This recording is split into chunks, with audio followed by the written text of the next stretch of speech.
So this is it, my 10 favorite games of all time. These are the ones that every time I play them, I have a good time and can't wait to get them back to the table.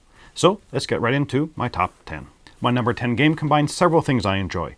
Engine building, drafting, modules, and so many bonuses. This is first class all aboard the Orient Express. Players are building luxurious trains along scenic routes to rival the Great Orient Express. The game has several modules in the base box. You're going to pick 2 to play with each game. And they'll usually kind of add some additional rules and scoring opportunities, but the basics of the game are the same. There's going to be a display of cards each round where players will be drafting cards from the display. When there's a certain number of cards taken from a row, the rest of those cards are removed from that row. Each player is not required to take from a row, but when it's gone, it's gone. Now you're going to be building out your train car and track in a tableau kind of in front of you. Train cars usually start being worth 1 point, but can be upgraded to be worth more points during the game through some actions. You're going to be getting bonuses throughout the game from doing various actions, which might trigger even more bonuses. During the scoring phase, the stations you pass on your track section will trigger, which can cascade to even more bonuses. There are coins you can collect and be spent to do bonus actions. As you can tell, there's a lot of bonuses in this one. This is one of those games where there's an abundance of options and bonuses, and it's all just so much fun. I love later on in the game when I'm saying, okay, I'm going to trigger this station, which will give me this train car, which can be upgraded, and that train car is going to be my 5th one, which gives me a bonus, and that bonus I get 2 coins, which means I can then do an additional action because I now have the coins to spend. Now my second track stations mean I can do this, and this, and this, and this. I love that. I just enjoy playing this so much that the fact that there are 5 modules in the box, and you can mix and match 2 per game, changes up some of the scoring opportunities while still keeping the really fun basic mechanisms the same. Means this is my number 10 game. Number 9 on my list is Teotihuacan, City of the Gods. Players travel back in time to the greatest city in the Mesoamerica. Players are going to be commanding a workforce that grows in strength with each move. The workers will help build the Pyramid of the Sun while performing other functions in support of that. The game uses an interesting kind of rondel mechanism. On your turn, you're going to move one of your worker dice clockwise around the action spaces up to 3 spaces from where they started. The number of the die represents the strength of the action you're going to be able to do. Each time you use a die, it's going to go up a level, so it becomes stronger. When it reaches 6, it ascends to get a bonus and resets back to 1. When you land on an action, you're either going to pay cocoa to each other color worker at that spot to take the action, or you can receive cocoa for each worker there and not do the action. For me, it's these 2 kind of main concepts that I love about the game. The first is that rondel with that aging worker. You're going to be moving your experienced workers to get kind of more powerful actions, but at some point, they're going to be resetting back to 1. But that's the only way you can move up on the avenue of the dead track, and you'll get bonuses there. But getting that balance right of always having kind of some experienced workers with kind of new workers, but it's a fascinating choice. I also really like that you can move your die to any action within a 3-step limit, but it doesn't matter if it's already taken because of that cocoa economy. You might purposely move to a spot where you can't pay the cocoa because you actually need cocoa. Yes, you don't get to take the action, but you are preparing for subsequent actions. I find that so enjoyable and why it's my number 9 game. Next is number 8, and that's Grand Austrian Hotel. Players take on the role of hotel managers in 19th century Vienna, hoping to make their hotel the most prestigious by attracting the most prestigious guest, serve them the best food before they retire to the most luxurious hotel room for the night. Now the core of this one is again dice drafting. At the start of the round, all the dice are going to be rolled and sorted by their numbers. Each number corresponds to an action, and the number of dice in that same number will be the strength of that action. Each person will take a die and take the appropriate action. But for every die used, it's going to be removed from the action becomes a little weaker. Players will have the opportunity to bring in new guests to empty tables in their cafe, and when the guests have been served their food, they're going to go to the appropriate colored room. And again, as long as that room is ready for them. There are 2 main reasons this game is on my list. First is just that dice drafting mechanism. If there's nothing you want to take when it's your turn, you can actually just pass. When all the players have gone, you remove a die from the pool and re-roll, hoping to get an action you really want. I love that idea. It's risky, but it does give you the option. The second reason I love the game so much is the staff cards. These can definitely help you out if they're played into the strategy that you're going for. Even the guests can give you bonuses as they come in. But the game is only 7 rounds long and no one can do everything they want, so making sure you're choosing the best options to hopefully create the bonus actions that you need is going to be critical to win this game. Every time I play, I'm reminded of just how incredibly enjoyable this one is and why it's my number 8 on my list. Number 7 is a newer game from 2023 where players retrace Charles Darwin's voyage through the Galapagos Islands, which contributed to the development of the history of evolution. The game is Darwin's Journey. This is another worker placement game at heart, but again with a twist that sets it apart for me. Many of the worker placement spots require wax seals. That is, your worker must have that ability. 3 of your workers start with a different colored wax seal, but the better action locations may require multiple seals, like 2 yellow and 2 blue. There are special action spots that change up each game, which definitely keeps it interesting. This is also a game where there's so much to do. You want to be moving your boat up to open up new islands. You want to send your people to scout the island to discover new species, set up base camps, send letters home, research the theory of evolution, and ship shipments back to the museum. Even get new crew members. There's so much to do and only 5 rounds to do it. It's this tension that I love so much in games. I love the feeling that every decision, every coin, every worker placement matters, and this one does it so well. The decisions on what seals I should get for my workers is such a good, tough decision. Oh, and of course, if your ship falls too far behind the HMS Beagle, you get a penalty. A great way to add even more pressure to my decisions. That being said, I do find this is at the right level for that. I know what I want to do and how to achieve it, and the steps are not unmanageable. I have a series of short-term goals to support my longer-term strategy, and they all feel achievable. This is a game that the first time I played, I wanted to play it again right away. There have been times that my wife and I have played it back to back to back for hours of enjoyment, and why it's my number 7 on my list. Number 6 on my list is Bora Bora. Yes, it's another Steffenfeld game. In a vibrant Polynesian island setting, players are competing to expand their influence by recruiting islanders, building huts, worshipping gods, and completing tasks. Now in this game, players are going to roll their dice and take turns placing them on the various actions available. Now the key twist to this one is that yes, higher value dice are stronger when taking an action, but lower value dice can block actions off. When you want to place a die on an action, it must be lower than all the dice already there. So if I put a 1 on an action, I've essentially locked it so no one else can use it. There are ways around it by using god powers, but those are not the easiest to come by and you can't do it all the time. I absolutely love that. Sometimes it just works out that not only do I just need a low value for a particular action, but it also messes with you even better. You need to be looking at the other player's dice to determine when and what is the best course of action to use your dice for. Another piece that I love about the game, and you've heard this many times on this list before, is it's a tight economy of the game. Every round you have to be completing a task from the 3 you have available in front of you. If you cannot, you have to discard 1 and lose out on scoring it. You get points for completing many things at the end of the game, but doing any of them requires a concerted effort, and there is almost no way to get them all done in one game. That pressure to be as efficient as possible combined with the really engaging dice mechanism means this is my number 6 favorite game. Number 5 on my list is Mombasa. Set in the 19th century Africa, players are entrepreneurs investing in 4 rival trading companies. The main mechanism in this one is a variation of deck building and hand management.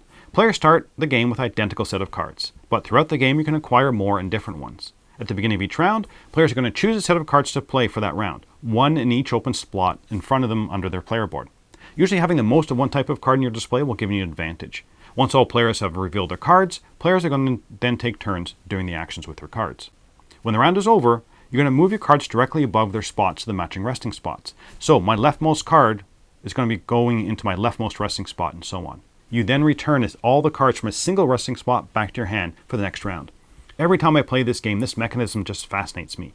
You may spend time getting, let's say, all the pith helmets in your hand so you can have a really big action, but then you have to spread all those pith helmets amongst all your resting spots at the end of the round. The cycling of cards is enjoyable. The other piece that I find fun is the stock piece. You can buy stock in any company you want. None of the companies are owned by a single player. Players will be placing out trading posts on the board, expanding, contracting all 4 companies. At the end of the game, you're going to be multiplying how many shares you have in a company by how many coins are showing on the main company board because people have placed out the trading posts. You can directly affect other players' end of game scoring by expanding a company into the territory of another company to put those trading posts back onto the company section and covering up the coins which are worth points. But I think for the fascinating card mechanism, this game would have made it on my list, but that combined with that stock and company expansion piece pushes up to my number 5 game. Number 4 is my favorite Splotter game, and if you've been counting, I've had 4 on my list, and this one is called Food Chain Magnate. Set in a retro 1950 style fast food world, players take on the role of CEOs of their growing restaurant chains. You need to be hiring the right people to make sure you make more money than the rivals around the table. This game is driven by playing cards each round to create your management structure. Your CEOs are at the top and can have a few people reporting to them, but then those people can have more people reporting to them, and so on down the line. If you've ever kind of looked at a company organization chart, this is it. Each person in that structure does something, from hiring more people into your company, work in advertising, right down to the wait staff and the line cooks in your restaurant. Like almost all Splotter games, there's no randomization during gameplay. Only the board is random at the setup. And like most Splotter games, there's so much depth to this game, but the more you play, the better you're going to get in the game by understanding the strategies that emerge during the gameplay based on what everybody's doing. This is unlike any other game that I've played in terms of how brutal the game can be through the player interaction. You can have advertised to the people around the block so they want a burger and soft drink, but then I'll swoop in and tell them, hey, don't you want a pizza? Oh, you don't have pizza? Well, I do. I have everything they want, so they're going to come to me instead, even if my restaurant's further away. This game is not nice to new players. Your first decision as to where to place your restaurant and how long you want the game to go, this is decided secretly by placing cards on how much money you want the bank to get when it goes bust. These decisions can make or break your game, and this is before you've even taken your first move. Some people are put off by that, but I love it.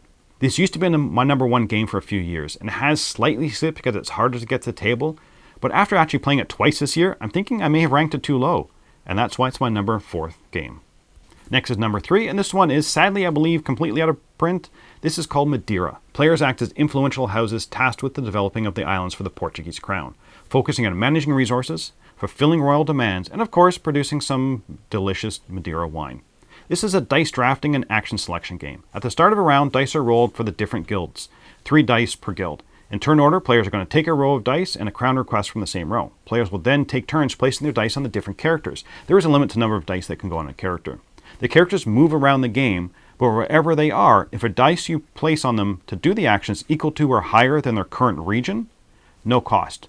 Lower, and you have to pay some bread. There is an option to use pirate dice, which are taken from the main board, but it means you're not going to place one of your building tokens on the character. Once each player has passed, you go to the building phase. On each character, there is also a build action. For each player with a building token on it, you can play 10 coins minus the die value of all the dice placed on that character. If they do not, you're going to receive some pirates, which are bad. With the game only being 5 rounds, at first play you're going to have no idea how to achieve anything. But you will eventually figure out how the gears work and make them work in your favor. The dice drafting is one of the most interesting parts of the game. It determines the player order for placing dice out, which dice you get, which crown demand you can score points for, and which of your guild tokens, if you have any, will going to be reactivated. Yes, the dice are important, but all the other things need to be weighed up as well. The other piece I love is the building phase. If you have an action token on your character, you have to pay for the bottom part or take pirates. At the end of the game, pirates are compared against the other players to determine negative points. Often you're looking to see, oh, you took it with a 2? Well, I'm not going to go there, so you have to pay lots of money to use that action. The top and bottom action of the cards need to be weighed along with the region that they're in. Maybe you need to do a harvest and forgo the character action altogether. There are a lot of interlocking gears in this one, and getting the timing right is so important, as is watching and predicting what the other players need or want to do in a round due to the tightness of the economy. And it's for this reason that this game is my number 3. My number 2 game, the one that just got beat out to the top spot, is a relatively new game. Set during the Nasrid dynasty in Al-Andalus, players are nobles contributing to the construction of the Alhambra Palace while also engaging in trade and cultural development. This game is called Sapeka. By now, you'll know some of my favorite mechanisms: worker placement, multi-use cards, and rondelles. Well, Sapeka has 3 interrelated rondelles. Over 5 rounds, which is of course not nearly enough time, players will move their workers in each ring once. The rings are split into different actions: constructions of the Alhambra, carving poems in its halls, and exporting goods along the trade routes. Each of your workers is restricted to 1 rondelle. So the outer rondelle has 2 workers, 1 in the middle and 1 in the inner. This means that the inner 2 rondelles, you'll only be taking a total of 5 actions in each rondelle over the entire game. When you move a worker, you get a maximum of 2 steps you can take. If you want to move more, no problem, just pay a coin. And if you end your movement on a square with another player's worker, well, you have to pay extra coins.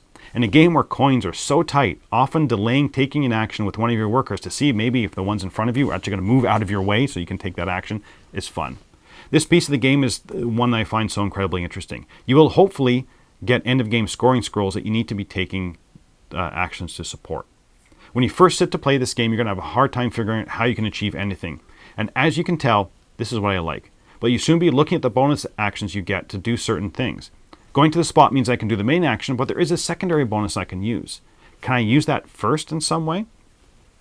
This game is all about figuring out the synergies in the game based on what you have done, what your end-game scoring is, and figuring out the right combination with your limited moveset is a wonderful puzzle and why it's my number 2 game. And finally, my favorite game of all time is yet another Stefan Feld game, the 6th I believe. Set in 100 AD, players act as Roman senators seeking prestige through military, trade, politics, and culture. This is Trajan. This is almost a series of mini-games that use a Mancala-style action selection. On each player board, there are a series of 6 bowls. In each bowl, you can have a different number of colored markers in them. On your turn, you're going to pick up all the markers from a single bowl and place them one at a time in the next bowls in clockwise order. The bowl you place your last one in will dictate the action that you take. Now, each bowl is associated with the 6 actions on the main board, and there might be a bonus tile associated with each bowl, which can show 2 colors. If you take the action in a bowl and there's a combination of color markers in the bowl that match the bonus, you claim that bonus. The actions on the main board are varied. There's shipping, which deals with either taking cards or putting out sets of cards into your tableau. There's a military action, which moves your general around northern Italy and beyond to drop off legionnaires. You can go the construction route, which involves making a chain of workers building different things in Rome. You can get another bonus tile from the Trajan, get tiles from the Forum, or advance your political career through the Senate action. All these actions work differently. The other piece I love about this is the timer of the game. Each time you pick up markers from a bowl, the number you pick up will move the timer that many steps forward. At the end of each era, you're required to fill the public's demand, so hopefully it hasn't gone too quickly before you can get those demands satisfied. Since I first played Trajan over a decade ago, it has always been in my top 5 games, and each and every time I play this, I remember just how much I like this game and why it's my number 1 game of all time. So there you have it, my top 100 games. As you've seen, there's been a lot of Euros on this list, so if you have similar taste to mine or looking for some more Euros to try, hopefully you got some ideas from my list. I found this really fun to do, and since I first created my list, there have been other games I have played a few more times I think will probably make their way onto my list next year. Will they replace Trajan? You never know what will come on my gaming table. But with that, until next time, thanks for watching.